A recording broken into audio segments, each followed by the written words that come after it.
జై శ్రీకృష్ణ. రెండవ శ్లోకము.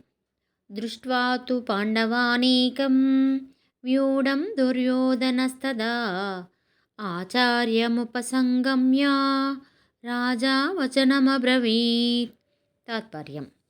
రాజైన దుర్యోధనుడు యుద్ధానికి సిద్ధంగా వ్యూహాకారంగా నిలబడి పాండవ సైన్యాన్ని చూచి ఆచార్యుని కడకేగి ఇట్లు పలుకుచున్నాడు. మూడవ శ్లోకం. పశ్యైతాం పాండుపుత్రాణం ఆచార్య మహతీం చ మోం వ్యూఢాం ద్రుపదపుత్రేణ తవ శిష్యేన ధీమతా. ద్రోణాచార్య, మీ శిష్యుడు బుద్ధిమంతుడైన ద్రుపదపుత్రుని చేత దుష్టద్యుమ్నునిచే వ్యూహాత్మకముగా యుద్ధానికి సిద్ధంగా నిలబెట్టిన ఈ విశాలమైన పాండవ సైన్యాన్ని చూడుము అని పలుకుచున్నాడు. జై శ్రీకృష్ణ.